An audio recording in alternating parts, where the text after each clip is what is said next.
Slav temaşevanın heja ve ki hucı dizanın da 24 Haziran'da da Türkiye jibo parlamento u sero komariye de hilbjartın bekirib.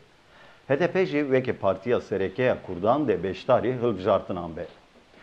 Partiyen Türkiye بناوین اتفاق جمهور و اتفاق ملت دو اتفاق واکرن و HDP ل دربه هشتن لالیدن بربجاری HDP سروکماری سلاطین دمیرتاش و gelek parlamenter و raydarın HDP dıgırtıge andane.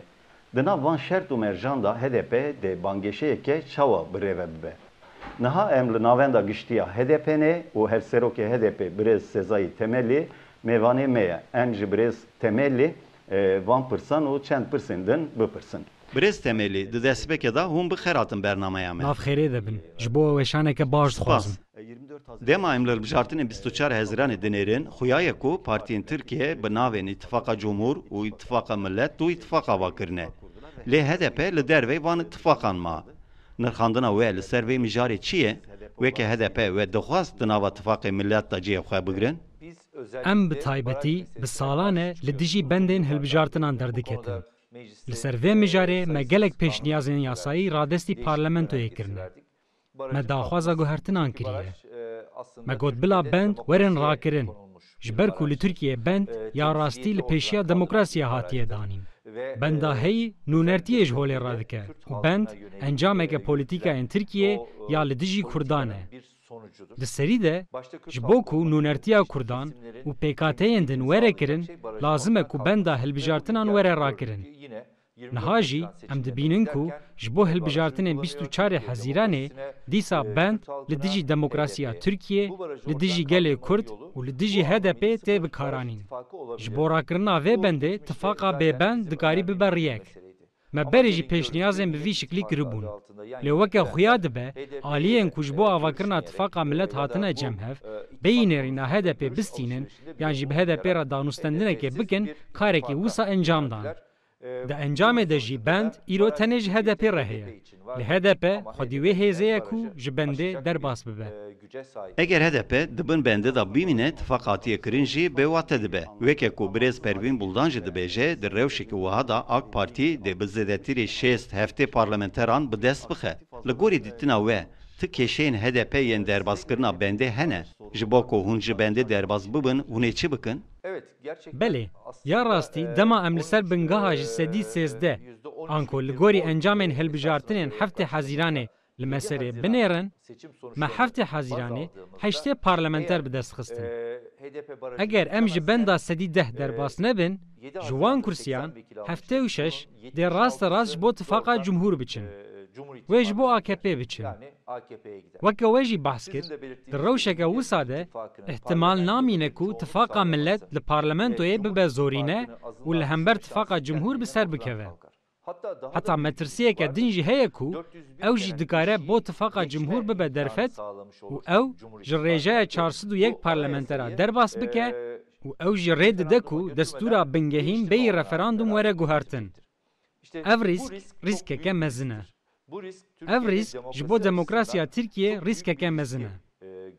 Çima? Ji ber ku em îro dibînin ku serokkomariya bi partî çawa dikare vegere sistemeke dîktatorî. Eger HDP ji bendê derbas bibe û zêdeyî ji sedî sêzde dengan bistîne, wê demê pêşî li vê dîktatoriyê tê girtin. Ji bo me metirsiya derbaskirina bendê heye gelo. Ya rastî, eger em di rewşeke asayî de biçin hilbijartinê, çi metirsiyên bendê nîne. Lê weke hûn dizanin, bendên li pêşiya HDP ne tenê bendên hilbijartinê ne. Li dijî HDP dijayetiyek heye ku bi hêzên ewlehiyê, asayîşê, serbazan, bi destê waliyan û bi rêya medyayê dixwazin bendan li pêşiya HDP giran bikin û HDP reş bikin. Bi hinceta ewlehiyê zordarî li ser sindoqên HDP tê meşandin. Di serî de bi destê waliyan rê û rêbaz tên meşandin ku rê li pêşiya gel were girtin da ku ew neçin ser sindoqan. Lazim e hemû ev metirsî baş werin nirxandin. Eger di rewşeke asayî de hilbijartin hatiba encamdan, bêguman çi metirsiyên HDP di derbarê bendê de nedibûn. Lê niha em hemû metirsiyên heyî jî dinirxînin û xebatên xwe ji bo derbazkirina bendê dimeşînin. HDP li derve ittifaqan ma û hûn ji bo derbaskirina bendê xebatan dikin. Ji bo wê yekê jî li Rojavayê Tirkiye bi aliyên demokratîk ra li Bakurê Kurdistanê jî bi partiyên Kurdistanî ra hevdîtinên wê hene. Ji ber ku alîgirên wê nexwestibû wê ji Hudapêr ra dêriya xwe girt. Hevdîtinên wê yên bi partiyên diniyên Kurdistanî ra gehiştinê çi astê? Hevdîtinên me berdewam in. Gelek serdanên erênî hatin encamdan. Ya rastî, hêza bingehîn ya HDP ji vir derdikeve holê.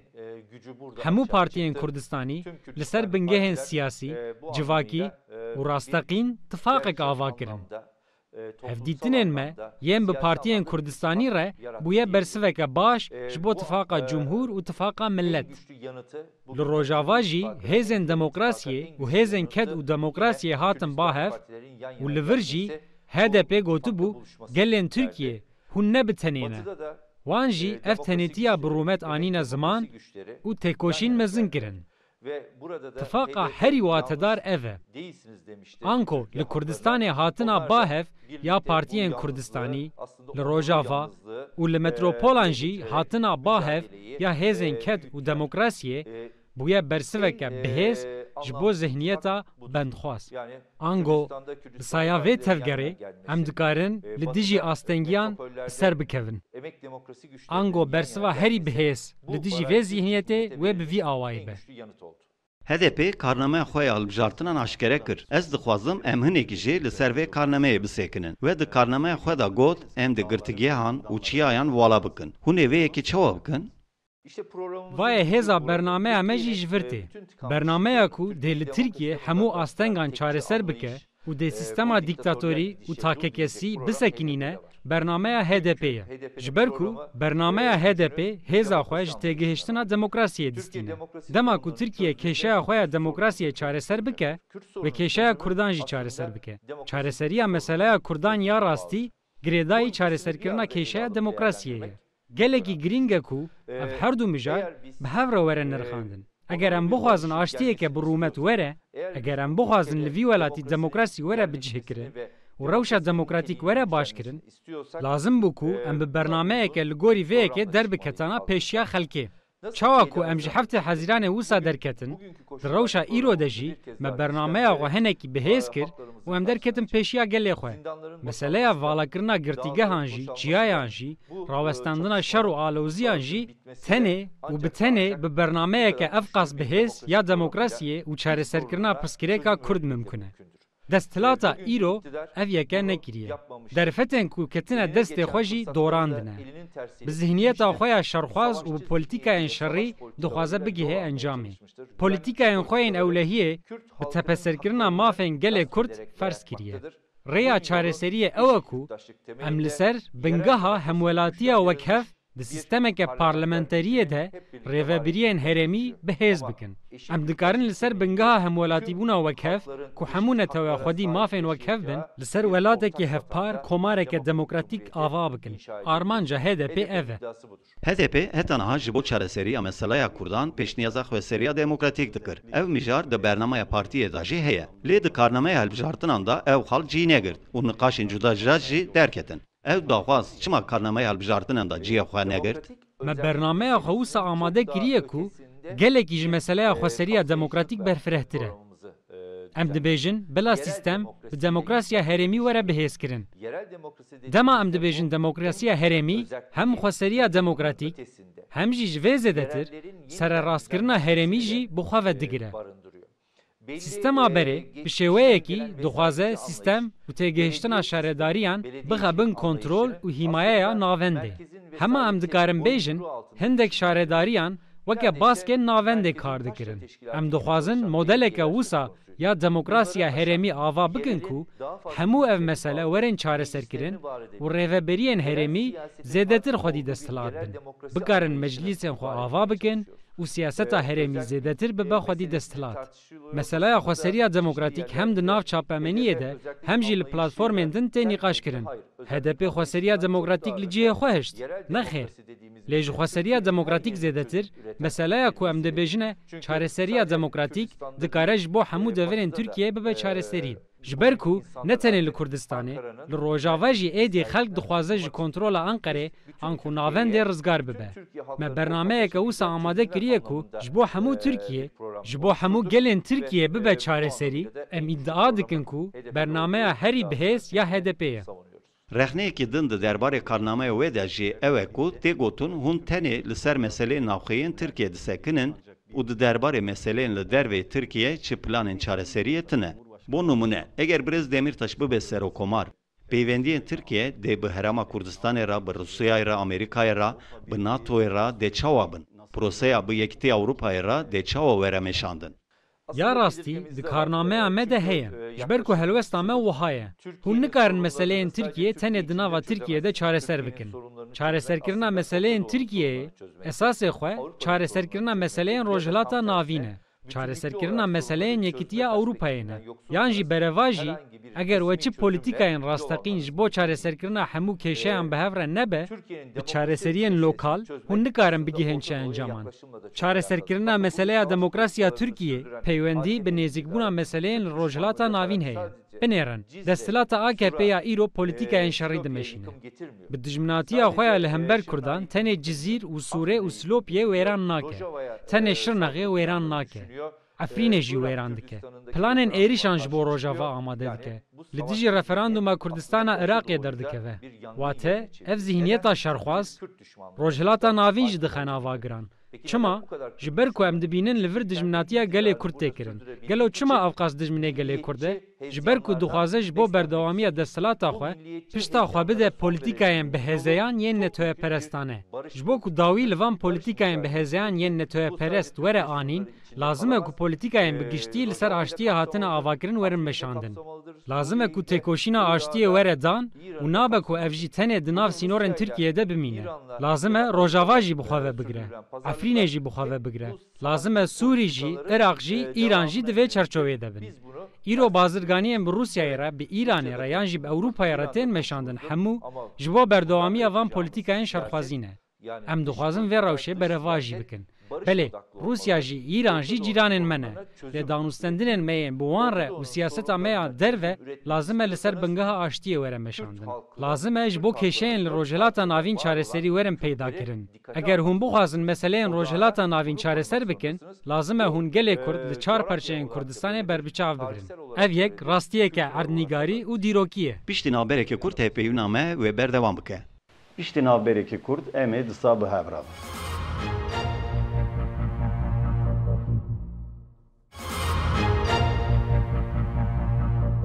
Dubare silav. Hevpeyûna me ya digel hevserokê HDP Birêz Sezayî Temelî berdewam e. Birêz Temelî, namzedê wê yê serokkomariyê û heman demê hevserokê wê yê berê Birêz Selahattin Demirtaş niha girtiye. Hûn ê kampanyayekî çawa bimeşînin? Peyamên Demirtaş wê çawa bigihê gel?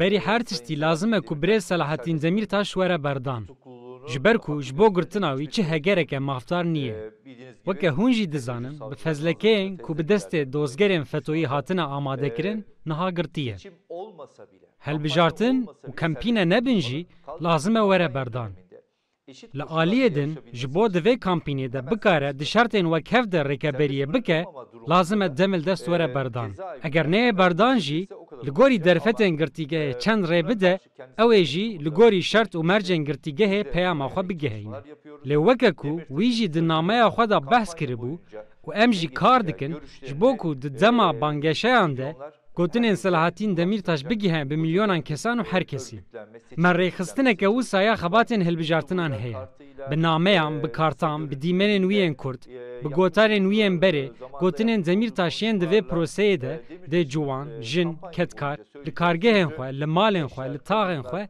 bigihînin her kesî em dê kampîniyeke balkêş bimeşînin ji ber ku hûn dizanin televîzyon li Tirkiye cih nadin rojname nabînin destilata AKP hemû ev der dorpêç kirine ji bo ku ev dorpêç were şikandin lazim e herkes xwe weke berpirsyar bibîne û bibe beşeke vê bangeşeyê ango hewceyê ku herkes xwe weke parçeyekî vê kampînê bibîne em ê vê yekê bi dest bixin Namzedên din Serokkomariyê Birêz Birêz Akşener û Birêz Karamollaoğlu daxwaza serbest berdana Birêz Demirtaş kirin. Li aliyê din bi taybetî meseleya zimanê dayîkê û li ser çend mizarên di derbarê Kurdan da jî peyam hatine belav kirin. Hûn van peyaman çawa dinirxînin? Ez bi erênî dibînim. Hêvîdarim ku gotinên wan tenê ji bo serdema hilbijartinan nebin û tenê di xizmeta bangeşeyan de nebin. Hêvî dikim ku dilsoz bin. Hêvî dikim ku heman demê şopînerên gotinên xwe bin. Ji ber ku weke em dibêjin heta hûn li vî welatî kêşeya Kurdan çareser nekin, hûn nikarin meseleyên demokrasiyê çareser bikin. Ji bo çareserkirina meseleya Kurdan, lazim e kêşeyên Kurdan, kêşeyên gelê Kurd, li her çar parçeyan, li her çar herêman, ji bo çareseriya pirsgirêkên gelan, lazim e hûn li ser zimanekî hevpar bin. Lazim e hûn bi hev re siyasetê biafirînin. Lazim e çalakiyên wê yên hevpar li ser bingehê hemwelatîbûnê wekhev bin. Dema em behsa komara demokratîk dikin, em behsa civakeke demokratîk neteweyeke demokratîk dikin. Hevdîtinên li ser vê bingehê gelekî girîng in. Ya rastî pêngava di derbarê zimanê dayîkê de gelekî girîng e. Li ser vê meselê ji bo çareseriyê bi şiklekî samîmî û li ser zemîneke hevpar dê pêngav werin avêtin. Demokrasiya herêmî. Binêrin, îro Tirkiye bi destê qeyûman tê birêvebirin. Herêmeke berfireh dibin zordestiya qeyûman de ye. Viyana gel hatiye tepeserkirin. Niha, ji bo çareseriya hemû van meseleyan derfeteke baş hatiye pêşiya Tirkiye. Eger namzedên opozisyonê di vê meselê de samîmî bin, divê di bernameyên xwe de cih bidin vê meselê û gel qane bikin. Di hilbijartinên Serokkomariyê da hûn encamekî çawa pêşbînî dikin? Birêz Demirtaş werê hilbijartin dê giringiyên wî li ser çi be, yekem karên wî dê çi bin? Em di gera yekem de hem ji aliyê bername û hem jî ji aliyê çareseriya demokrasiyê ve namzedê xwe weke namzedê herî bihêz dibînin. û em dê kampîniyeke têr û tijî bimeşînin ku namzedê me bigihê gera duyem. Me bawerî heye ku namzedê me dê ji bo gera duyem bimîne. Bernameya me ji bo namzedê din jî weke rêberekê ye. Ji ber wê gelek girîng e ku Demirtaş weke namzed ji bo gera duyem bimîne. Birêz Demirtaş eger bimîne bo gera duyem û wê bimîne jî, teqez wê were hilbijartin. Bila gomana tu kesî li vê yekê nebe. Ji ber ku Demirtaş bi bernameyeke wisa tê ku li Tirkiye hemû aliyan bi xwe ve digire. Ew naxwaze bi erkên Serokkomariyê desthilateke takekesî bidomîne. Armanca wî ew e ku van erkan radestî parlamentoyê bike. Ew tê da ku bi bernameya xwe rewşa hey veguhêze qonaxeke din. Anko ew xalên ku me demek beriya niha behs dikir. Ew tê da ku gavê Musa bavêje ku Sistema HDP ya parlamenteriya demokrasiya herêmî hatiye bihêzkirin û piralîbûnê bi cî bike û sistema komara demokratîk ava bike. Li vir xalên herî girîng peymannameyeka nû ya civakî ye, destûreke bingehîn a nû ye, taybetiyeke girîng ya bernameya me ya veguhestina qonaxê jî dê li ser esasê çêkirina destûreke bingehîn ya nû be ku çi kes li derve neyê hiştin û neyê biyanî kirin. Demirtaş bi vê îddiayê tê. Eger Birêz Demirtaş werê hilbijartin, hûn ê carekî din vegerin sistema parlamenterî? Belê, lê sistemeke wisa nabe ku sistema parlamenteriya berê were dubare kirin. Wê têgehên sistema parlamenteriya berê yên ku hindek aliyan laper dike û dest datîne ser îradeyê werin hilweşandin û em ê li ser bingeha hemwelatîbûna wekhev û demokrasiyeke herêmî vê yekê cih bikin. Eger hilbijartin di gera yekem da negehti encaman û di gera duyan da jî li hemberî Birêz Erdoğan, Birêz Demirtaş dernekeve û Birêz Akşener an ji Birêz İnce derkeve wê helwesta HDP çi be? Gotinên min yên beriya niha helwesta me nîşan didin. Bernameya me weke nexşareyekê ye. Bernameya me ji bo hemû namzetan rêber e. Bernameya me hevgehiştineke mezin e. Bernameyeke qonaqveguhêz e. Ew namzedên ku vê bernamê didin pêşiya xwe dikarin gelan bînin cemhev û vê takekesiyê hilweşînin. Eger Demirtaş nemîne û namzedekî din bimîne, li gorî helwesta wî ya li hember bernameya me û parastina bernameya xwe, ya rastî dibe ku rizamendiya gelan bi dest bixe. Eger vê rastiyê nebînin, kes nikare xelkê bi darê zorê bibe ser sindoqan û dengan bistîne. Ji ber ku bîreweriya însanên me gelên me bihêz e, rabirdû tê bîra wan. Eger dema rûbirûbûna dîrokê hatibe û azmûn ji xeletiyên berê hatibin wergirtin, wê demê wê herkes berpirsiyariyên xwe bi cih bîne. û na, eger çi azmûneke ji xeletiyên berê nehatibe wergirtin, bêguman aliyên ku hê jî Kurdan laper dikin û pirsa Kurdan çareser nakin, ئەو ئالیên ku desthilateke bi van kêşeyan xeyal dikin, ez dikarim bibêjim ku dê serkeftî nebin. Ji bo namzetiya Serokomariyê, meselaya namzedê hevbêj jî hatibû rojevê. Navê Serokomarê Berê Birêz Abdullah Gul hatibû rojevê. HDP bi germî pêşwaziya Birêz Gul dikir gelo? Li ser vê meselê çi hevdîtin çê nebûn. Çi geşedanên weke ku medya behs dikin encam nedan. Pêşwaziya me ya ji Birêzgul yan jî ji bo namzetekî din jî li gorî bernameya namzetan e. Ji bo ku em bi germî pêşwaziya Birêzgul bikin, lazim dikir ku em gotinên Birêzgul bibînin. Ji xwe Birêzgul jî tiştek negot. Derbarê namzetên niha de jî wisa. Derbarê Birêz înce de jî heman tişt heye. Birêz înce belê serdana girtîgeha Edirnê kir, çû Culemêrgê, mîtîngek kir. Ev hemû jî pêngavên erênî ne. Lê tenê bi seredan û mîtîngan nabe. Divê li holê bernameyek hebe. Hûn ê çi bikin? Ji bo çareserkirina vê meselê we bernameyeke çawa heye. Hûn ê çawa bigihin ser zimanekî hevpar. Hûn ji gelê Kurd re çi dibêjin? Hûn ji gela re çi dibêjin? Ji ber wê dema ev îrade derketa holê em dikarin li ser şîrkatiyê biaxivin. Niha em tenê mîtîngan dibînin. Seredanan dibînin. Lê em hê jî bernameyan nabînin. HDP bernameyek zaniye meydanê. Tenê bernameya xwe nedanî. Bernameya çareseriya kêşeyên bi salan daniye meydanê. Bernameya wê yekê ye ka gelo dê gelên Tirkiye, ketkar, jin, ciwan, çawan bi hev re bimeşin û kêşeyên bi salan çawa çareser bikin. Ya rastî, niha ev bername diaxive. Namzetê me yê Serokomariyê behsa vê bernameyê dike. Em jî behsa vê bernamê dikin. Ew dê bersivekê bidin vê bernameya me. Ew dê di bernameyên xwe de behsa çi bikin? Em hemû dê di vê proseyê de bibînin ka em dikarin li ser zemînekî hevpar bibin şirîk yan na. Encamên şêwaza vê proseyê dê çarenivîsa gera duyem jî eşkere bike. Serokê Giştiyê MHP Birêz Baxçelî efuya giştî anî rojevê. Hikûmet dibêje di rojeva me da mijarekî wisa tune. Lê Birêz Baxçelî ji bo ku werin efokirin navê hindek serokên mafyayê jî bilêv kir. Yek ji wan kesan jî gef li Demirtaş xwarin. Hûn niqaşên di derbarê efuya giştî da çawa dibînin? Ji bo qurbanên qederê efûyê dixwazin. Daxwaza efûyê ji bo qurbanên qederê nîqaşeke cuda ye. Car caran dikeve rojeva Tirkiyê. Meseleya efûyê tê nîqaşkirin. Di rojeva me de nîqaşeke wisa tune. Di rojeva me de ew heye ku li girtîgehan girtiyên siyasî û bi hezaran hevalên me yên ku dixwazin li qada siyasetê hebûna xwe diyar bikin serbest werin berdan. Ev hevalên me ne ku ji ber sûcdariyan hatine girtin. Ev hevalên me di dema tekoşîna siyaseteke demokratîk dimeşandin hatin girtin. Binêrin, hevalên me yên ku kampanyayê bi rêve dibin, digirin û dixin girtîgehan. Li holê çi îddianame tune ne. Bi mehan bi înfazeke bêyî darazandin, li hundir tên girtin. û dawiyê jî hindek hevalên me yên hatine azadkirin hene. Lê nahê eşkerekirin, ka gelo ew çima ew qas di hundir de hatine hiştin. Heta namzetê me yê Serokomariyê Birêz Demirtaş zêdetirî 18 mehin di hundir de ye. Lê heta niha bersiveke biwate nadin me ka em bizanin heta niha çima di hundir de ye. Birêz temelî pirsekî min a dawî heye. Dema em li rojavayê dinêrin, xuya dibe ku efrin ket. Ji bo ku rewşekî wisa dubare nebe, lazim e Kurd çi bikin? Rewşa li Efrînê divê demildest were bi dawî kirin. Efrîn ya Efrîniyan e. Ew kesên ji Efrînê derketine, herkes û gelê Kurd divê vegerin ser mal û milkên xwe.